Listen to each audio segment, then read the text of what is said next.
Nosso tema, nosso estudo está baseado em Gênesis capítulo 25 hoje. Nós vimos no nosso último encontro, no nosso último estudo, na última quarta-feira que estudamos o livro de Gênesis, nós vimos aí o casamento de Isaac e Rebeca, no capítulo 24, e hoje nós vamos entrar no capítulo 25.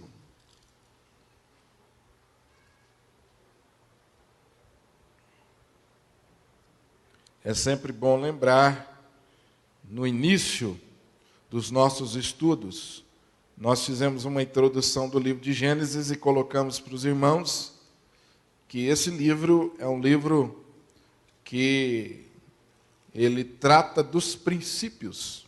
Por isso o nome Gênesis, princípio de tudo, princípio de todas as coisas. Aqui nós encontramos o início da criação, nós encontramos aqui a primeira família, nós encontramos aqui o primeiro pecado.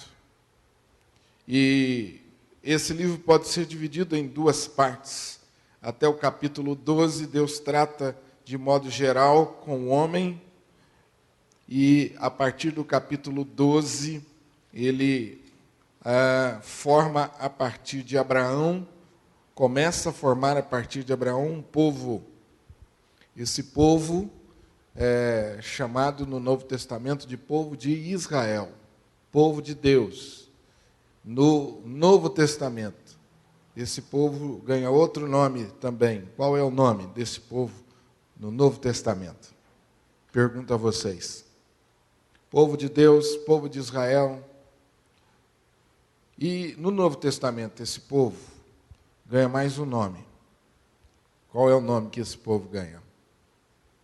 É o mesmo povo, mas agora ganha mais um nome. Eu sei que vocês sabem, pode falar. Judeus, não. Judeus se refere à nação, né? À nacionalidade deles. Quem nós somos? Igreja. Então, o povo no Novo Testamento, esse povo de Deus do Velho Testamento, no Novo é chamado de igreja. A palavra igreja só aparece no Novo Testamento, ela não aparece no Velho. Quer dizer, pastor, que no Velho não tinha igreja? Tinha. A igreja foi formada a partir de Abraão, povo de Deus. Qual é o propósito de Deus formar em Abraão um povo nos dias do Velho Testamento? Qual é o propósito? Qual é o propósito de Deus? Por que Deus fez isso? Um dos propósitos claros: tornar-se conhecido das outras nações através do povo.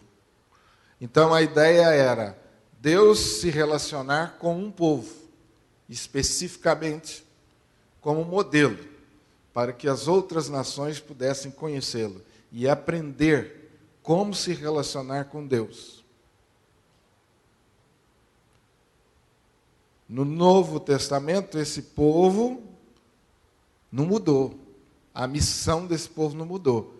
Agora, a igreja se relaciona com Deus e é também um instrumento de Deus para levar todas as pessoas ao conhecimento de Deus. Então, essa é uma ideia geral que a gente precisa assimilar para entender a Bíblia. Às vezes a gente lê o Velho Testamento, as pessoas falam muito sobre isso. Pastor, eu não gosto do Velho Testamento, não entendo. Tanta guerra, tanta luta, tanta história, tanto sangue. Tudo isso está dentro do contexto de povo de Deus. Então é o povo de Deus vivendo os seus dramas, as suas histórias, como qualquer outro povo. Porém, a diferença está que esse povo agora serve um só Deus. Esse povo se relaciona com esse Deus. E, embora esse povo fosse igual nos problemas e nas lutas, esse povo aprende a resolver os seus problemas de maneira diferente. Igreja, no Novo Testamento, não é diferente. Nós, como homens, seres humanos, temos os mesmos dramas do povo de fora. Eu evito muitas vezes, vocês vão ver poucas vezes eu falando isso, porque eu evito essa linguagem de que as pessoas do mundo, eu não gosto muito dessa linguagem, que a gente fala assim, se referindo aos que ainda não servem a Jesus, a gente diz assim, as pessoas do mundo não pensam assim. Não, nós somos pessoas do mundo. Né?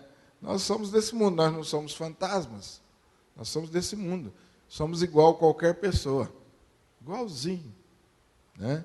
As pessoas às vezes acham assim que não. Não. Apenas nós aprendemos a nos relacionar com Deus e a resolver nossos problemas de maneira diferente.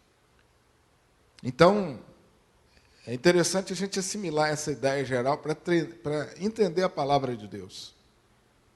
O texto que nós lemos, vamos ler, está dentro dessa história que começa com Abraão. Em Gênesis 12, quando Deus chama Abraão, ele faz um compromisso com Abraão. Vocês lembram qual é esse compromisso? Gênesis capítulo 12. Ele forma um povo, forma uma nação a partir de Abraão e ele faz um compromisso. Abraão, de você eu vou fazer uma grande nação, vou te abençoar e através de você todas as famílias da terra serão benditas. Também eu vou dar a você terra. Sai da sua terra para uma terra que eu te mostrarei. Então eu vou te dar terra, vou te dar um espaço geográfico, vou fazer de você um grande povo e vou abençoar você. E aqueles que te abençoarem, eu abençoarei os que te abençoarem e amaldiçoarei os que te amaldiçoarem. E através de você todas as famílias da terra serão benditas. Então, através de Abraão, todas as famílias da terra serão benditas. Quantos filhos Abraão tem? Aqui. Nenhum. Ele é casado com Dona Sara. E ele já está avançado em idade. E já não pode mais ter filhos, ele e a Dona Sara. Quando recebe essa promessa de Deus. Mas Abraão creu nessa promessa. E a história toda de Abraão é uma história onde ele vai vivenciando essa fé. Sempre crendo nessa promessa. A partir desse momento, tudo que Abraão faz é em função do chamado de Deus. Tudo que ele vive, tudo que ele experimenta. A vida de Abraão agora é uma vida de fé na promessa que ele havia recebido de Deus. Amém? Então, do capítulo 12, tudo que vem aí depois do capítulo 12 é isso. As aventuras, as desventuras de Abraão mostram um homem como eu e como você. Mas mostram para nós o que Deus pode fazer quando nós confiamos nas suas promessas. Mesmo sendo nós como somos. Inconstantes, pecadores, às vezes medrosos, como Abraão foi, cometeu um erro sério por causa do medo, por não confiar plenamente em Deus num determinado momento, errou. Então a Bíblia não esconde esses dramas de Abraão, mas sempre mostrando para nós um aspecto muito positivo na vida de Abraão. A despeito de tudo, ele continuou confiando. E agora chega ao versículo 25, Dona Sara morreu, e ele já tem a promessa em parte cumprida, porque nasceu Isaac. Isaac é o filho da promessa que vai, através dele, multiplicar. Ele não podia ter filhos. Então Isaac vem como resposta desse compromisso de Deus com ele. Isaac, então, se casa com Rebeca. Porque Abraão se preocupou em que Isaac desse continuidade àquela promessa. E ele não tinha esposa. Abraão pensou, eu preciso arrumar uma esposa para esse menino, porque se ele se encantar com as moças de outros povos, ele pode sair da fé. Ele pode se desviar. Então ele manda que o seu servo busque uma mulher no meio do seu povo, para que ele não corresse o risco de sair da fé. Nós vimos isso no estudo passado. Então a dona Sara morre e o Abraão casou-se de novo. Casou-se de novo e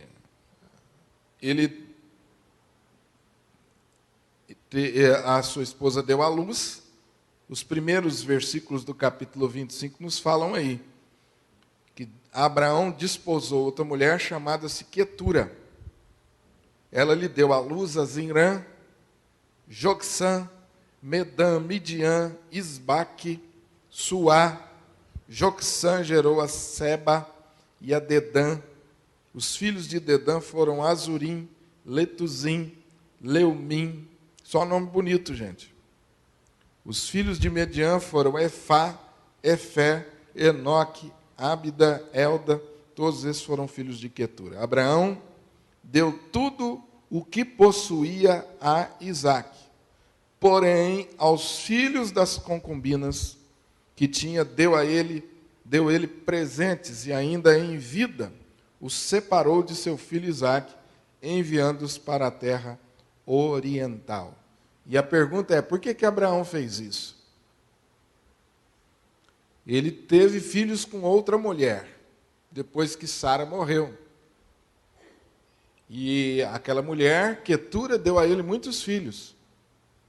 Mas Abraão fez uma diferenciação. Ele olhou para Isaac e deu a Isaac tudo que ele possuía. E os filhos de Quetura, ele deu presentes e mandou que eles fossem para o outro lado. Separou eles de Isaac. Por que será que Abraão fez isso?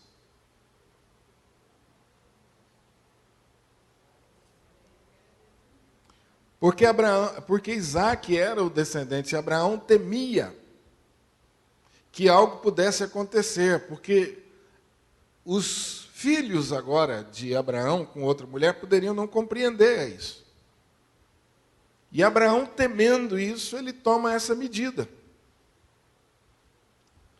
E aqui, irmãos, a Bíblia não é clara quanto a isso. A gente não sabe até que ponto Abraão tomou a medida correta.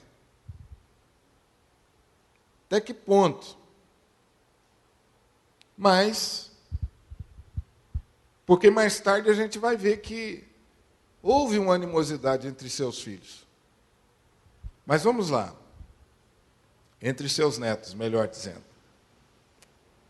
Importante a gente aí perceber, conforme eu coloquei aí no ponto de número 3, a providência divina na preservação da linhagem de Jesus. Porque o versículo 19 até o versículo 23, eu vou pular aí a leitura dos versículos anteriores, porque eles falam apenas dos descendentes de Ismael.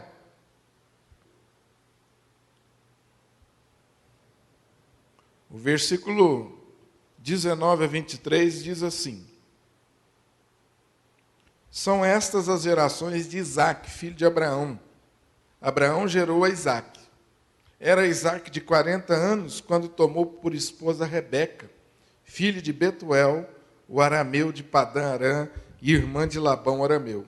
Isaque orou ao Senhor por sua mulher, porque ela era estéril. E o Senhor lhe ouviu as orações, e Rebeca, sua mulher, concebeu. Então aqui nós encontramos um problema, porque o descendente era Isaque, mas a sua esposa não poderia dar filhos a ele. Lembra como foi a escolha de Rebeca? Não foi uma escolha qualquer. Claramente Deus direcionou aquele casamento. Então agora Isaac está diante de um desafio. Eu tenho a responsabilidade de perpetuar a descendência de meu pai. A parte disso, a ação soberana de Deus. O que esse homem faz? Pede a Deus, então, que faça um milagre e que dê à sua esposa filhos, que cure a sua esterilidade. E, de fato, Deus ouviu as suas orações. Interessante que todas as menções que a Bíblia vem fazendo desde o começo a Isaac, parece que Isaac era um homem de oração. Quando Rebeca se encontrou com Isaac, ele estava meditando, diz a Bíblia, no capítulo anterior.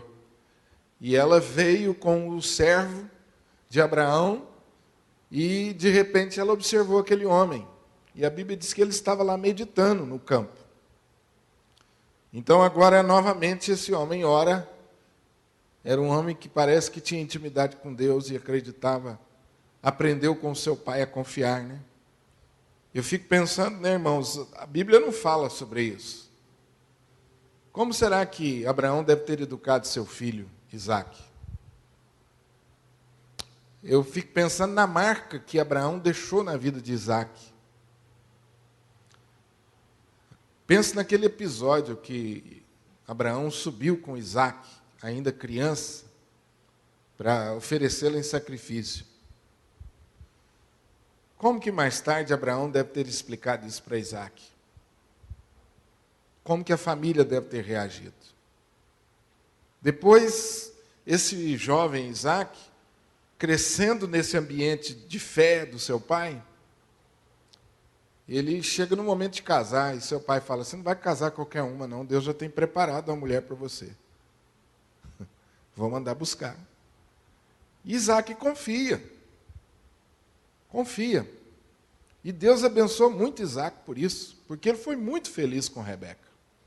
A Bíblia fala que eles foram muito felizes. E agora, Isaac está diante de um desafio.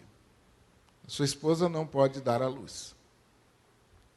O que eu acho interessante em tudo isso, irmãos, e aplico para a nossa vida, é que Abraão está debaixo da promessa, Isaac está debaixo da promessa, mas isso não significa que tudo foi um mar de rosas.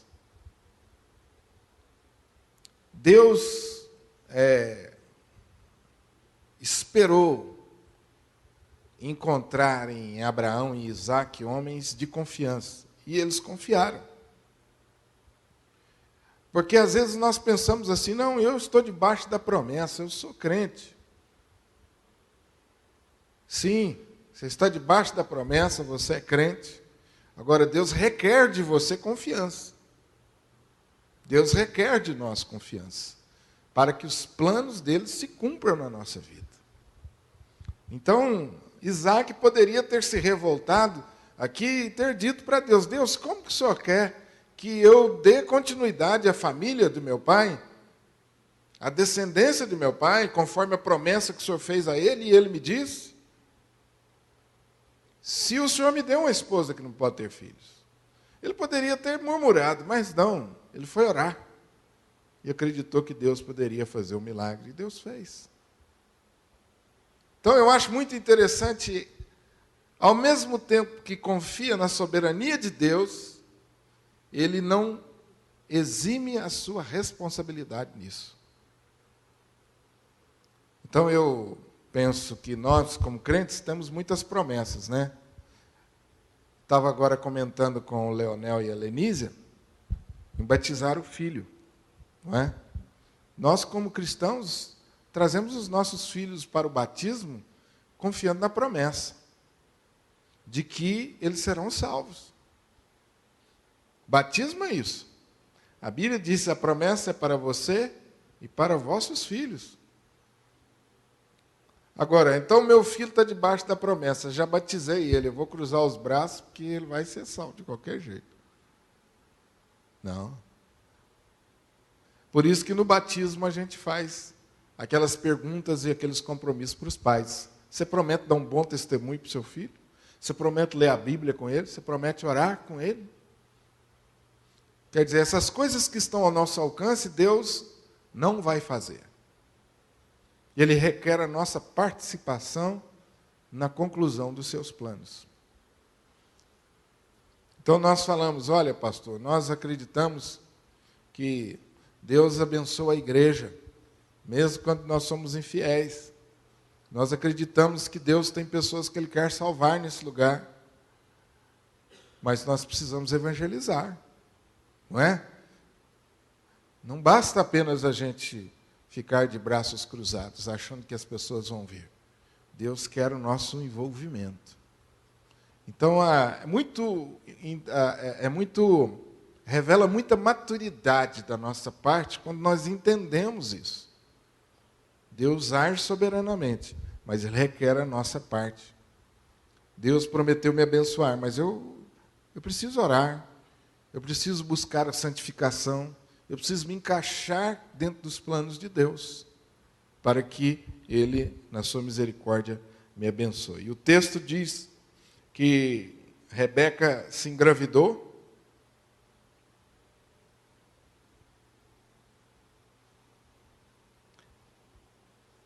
e concebeu.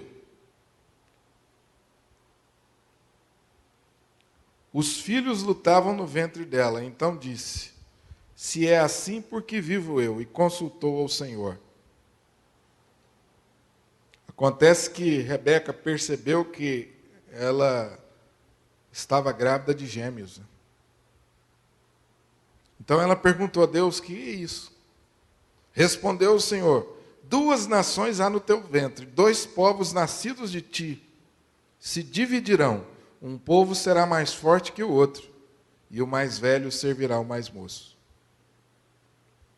Cumprindo os dias para que desse à luz, eis que se achavam gêmeos no seu ventre.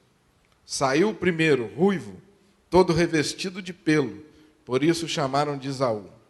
Depois nasceu o irmão, segurava com a mão o calcanhar de Esaú, por isso lhe chamaram Jacó. Era Isaque de 60 anos quando Rebeca lhes deu à luz.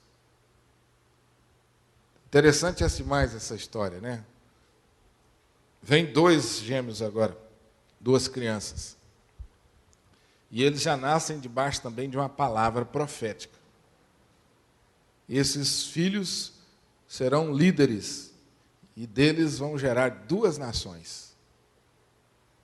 Sai o primeiro, ruivo, todo cheio de pelo, e chamou Esaú. E o outro saiu segurando o calcanhar. E recebeu o nome de Jacó. Os meninos cresceram, verso 27, diz que esses meninos cresceram. Esaú se tornou um perito caçador, um homem do campo. Jacó, porém, homem pacato, habitava em tendas.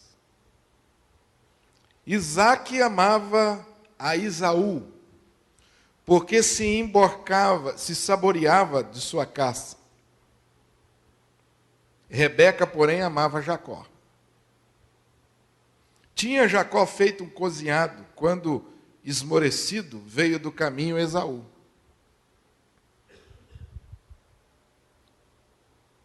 E lhe disse, peço-te que me deixes comer um pouco desse cozinhado vermelho, pois estou esmorecido. Daí chamar-se Edom. Disse Jacó, vende-me primeiro o teu direito de primogenitura. Ele respondeu, estou a ponto de morrer, de que me aproveitará o direito de primogenitura? Então disse Jacó, jura-me primeiro. Ele jurou e vendeu o seu direito de primogenitura a Jacó.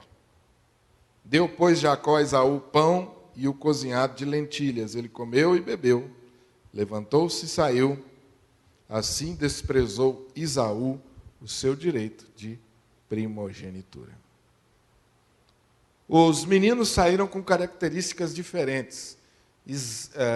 Jacó gostava de ficar em casa, ajudando a mãe dele. Provavelmente saiu um bom cozinheiro. Mas Esaú não. Esaú saía para caça, ficava o dia todo fora. Era dado a aventuras. Um homem mais esportivo. Jacó não. Ficava lá, sentando com a sua mãe, tricotando. E aconteceu uma coisa aqui, meus irmãos, que é uma lição para nós como pais e como família. Uma lição, um exemplo negativo. Por quê? Isaac gostava mais de Esaú e não escondeu isso. A sua preferência por Esaú. E Rebeca, por sua vez, gostava mais de Jacó e não escondeu a sua preferência. E é interessante você observar, no decorrer dessa história, que esses dois se tornam inimigos ferrenhos. Não é sábio que os pais tratem os filhos de maneira diferente. Infelizmente, Isaac e Rebeca erraram grandemente. Porque eles demonstraram claramente a preferência de um para com o outro. Eu estou no ponto 4, quando eu destaco aí, o favoritismo é destrutivo em uma família.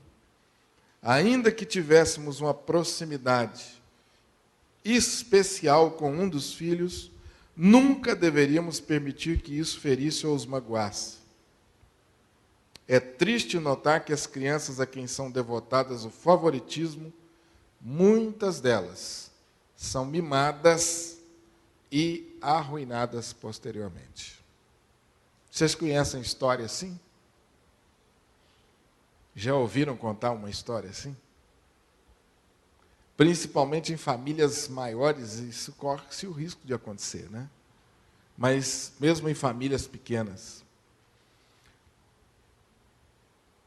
Antes do nascimento desses dois meninos, o Senhor já havia prometido que Jacó teria uma posição superior, conforme os versículos que nós olhamos. O mais novo iria dominar sobre o mais velho. Entretanto, parece que tanto Esaú quanto Isaac estavam determinados a mudar isso. Apesar de Deus já ter dito isso aos pais, parece que Isaac, como pai, não gostou dessa ideia. Ele queria que Esaú, pelo contrário, dominasse a Jacó. Se tivesse de escolher alguém, Isaac queria que fosse Esaú. Por quê? Ele gostou mais de Esaú, era um homem mais perito na caça, se identificou mais com ele. E tentou dar um jeitinho, né? Favorecendo a ele. Rebeca, por sua vez, usou de artifícios, mais tarde se usou de artifícios para promover Jacó. E nós aprendemos aqui que em qualquer situação devemos sempre nos submeter à palavra de Deus. Isaac e Esaú deveriam entender que Deus sabe o que é melhor para nós. Eu confesso aos irmãos que eu não tenho explicação para muitas perguntas desse texto. Como, por exemplo, por que Deus escolheu a Jacó e não escolheu Esaú como líder? Não sei. Por que Deus escolheu o mais novo, ao invés de escolher o mais velho? Porque Esaú saiu primeiro. Não sei responder. Eu só sei que Deus escolheu. E só sei que Deus disse para eles. Vai ser assim. E confesso aos irmãos que eu também não sei dizer para vocês. A Bíblia não fala como que foi nos detalhes o comportamento desses pais. Mas o pouco que fala mostra que os pais não submeteram a Deus nesse sentido. eles não aceitaram isso. Por que Esaú vai ser liderado por Jacó? Ele não gostou, Isaac não gostou disso. E Rebeca, por sua vez, falou assim, não, por que não? É Jacó mesmo que tem que dominar sobre Esaú. Quer dizer, os pais não se entenderam na educação dos seus filhos. Será que se os pais tivessem se entendido, não teria sido menos traumático, né? Nós erramos muitas vezes nisso, né?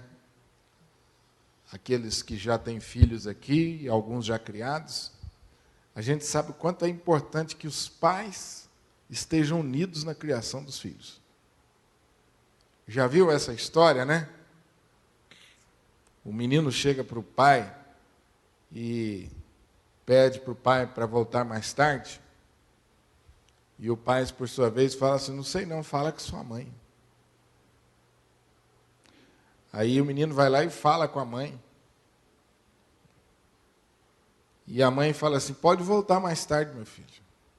E depois que o filho sai, o pai fala, por que você deixou ele voltar mais tarde? Já viram essa história? Por que você deixou ele voltar mais tarde? Quer dizer, não houve concordância. O pai transferiu a responsabilidade para a mãe, os dois não conversaram, não se entenderam. E agora esse menino sabe que nessa casa não tem liderança. E que ele tem agora capacidade de manipular os dois. Porque tudo que ele quiser fazer agora, mesmo sabendo que é errado, ele vai pedir a um dos dois. E sabe que não vai haver entendimento entre eles. Não precisa de muita psicologia para saber que tipo de menino que vai ser esse, né? Então, há tantas lições preciosas aqui sobre criação de filhos, né? Mas a lição geral é que Isaac e Rebeca erraram, porque não se submeteram àquilo que Deus havia dito, mesmo que eles não gostassem. Mesmo que eles não gostassem. Quem sabe Isaac e Rebeca não poderiam ter dito, Senhor, nós queríamos que os dois tivessem proeminência, não um. Mas já que o Senhor quer que um seja líder do outro, que seja assim. E aqui a gente fica fazendo uma série de perguntas, né? Vem muitas ideias.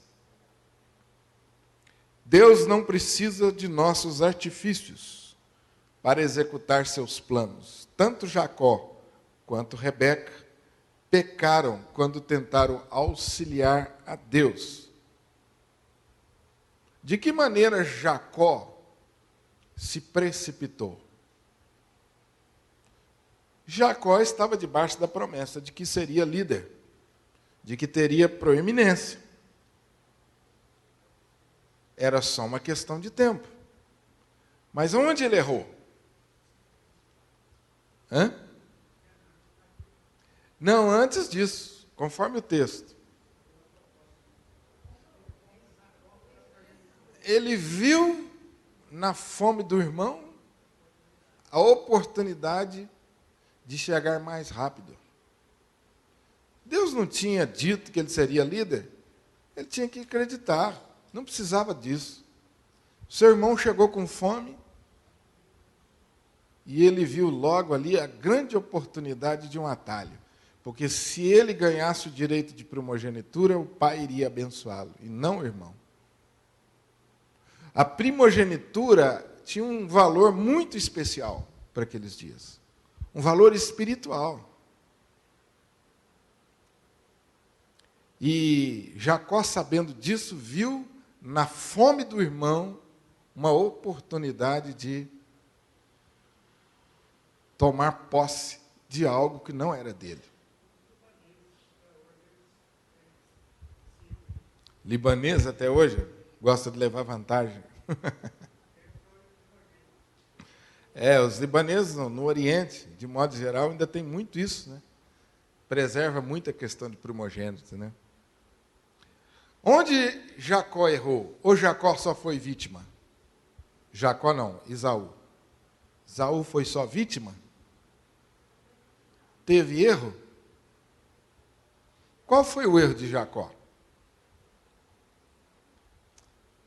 O ponto 5 eu coloco aí, a tentação de sacrificar o permanente pelo temporário.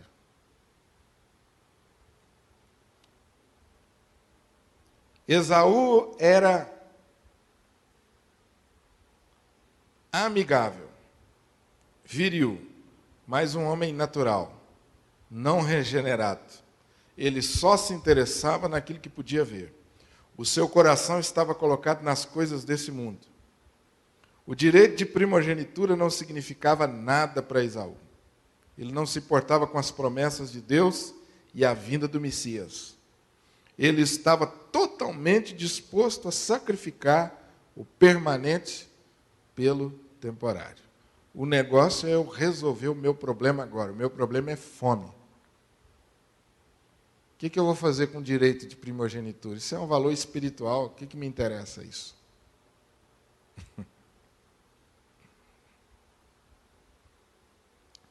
Ao desprezar o seu direito de primogenitura, ele cumpre, então, o plano de Deus.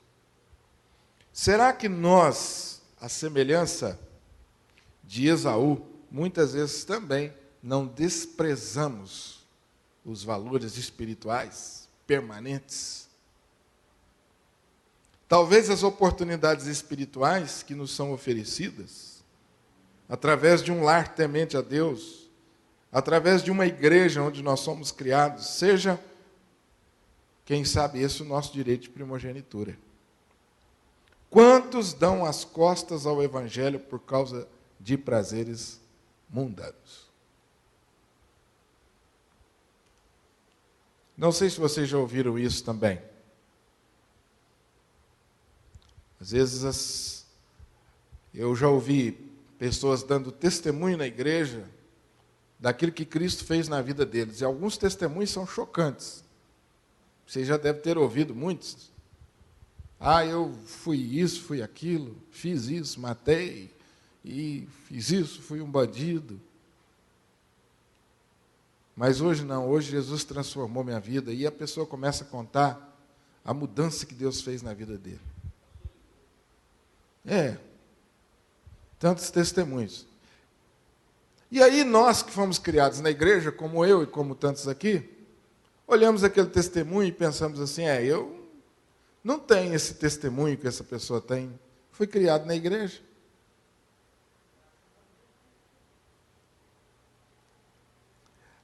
Eu já vi gente dizer assim, quem é criado na igreja muitas vezes se desanima na fé por causa disso, porque não conheceu o mundo.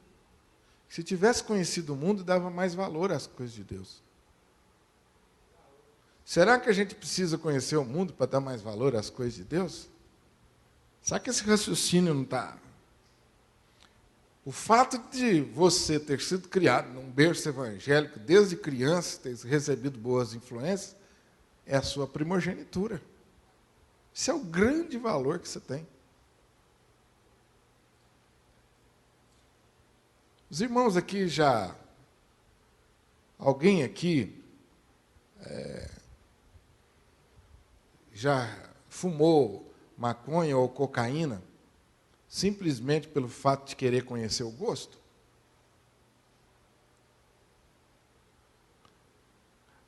Precisa da gente fazer isso para saber que isso não presta?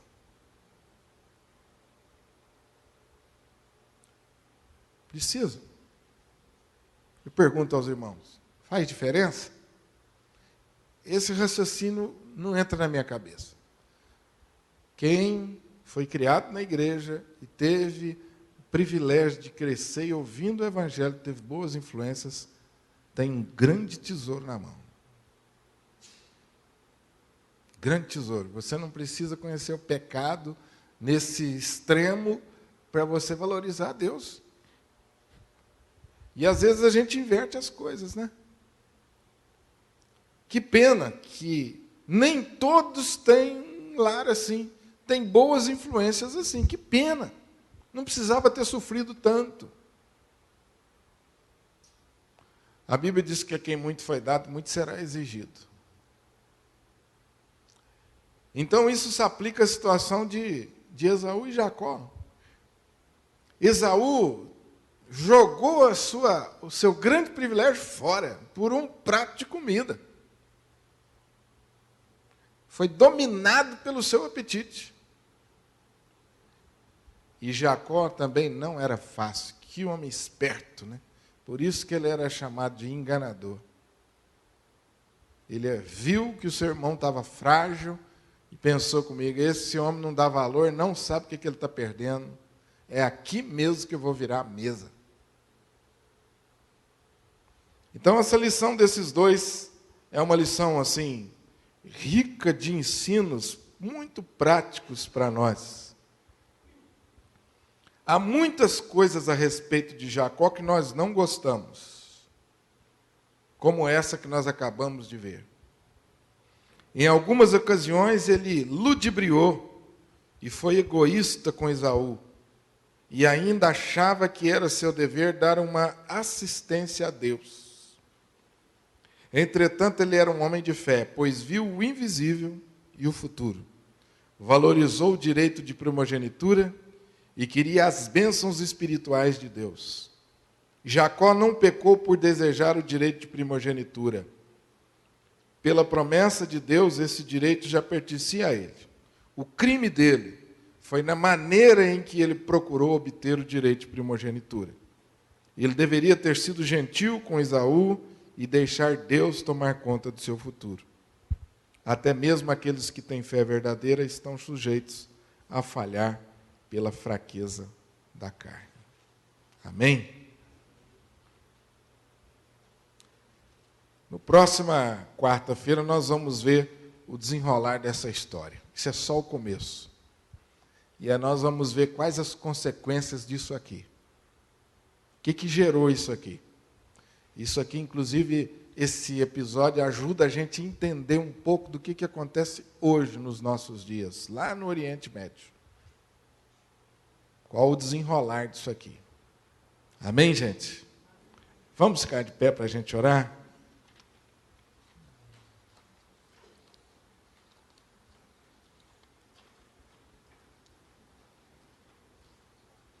Pense um pouquinho de que maneira esse episódio traz lições para você, como pai, como filho, como crente. Esse drama se desenvolve num contexto familiar. E é interessante a gente observar que a maioria dos dramas que a Bíblia registra se desenvolve no ambiente familiar. Quanto é importante um ambiente familiar equilibrado? Quanto é importante? Importante uma vida familiar abençoada, pais tementes a Deus.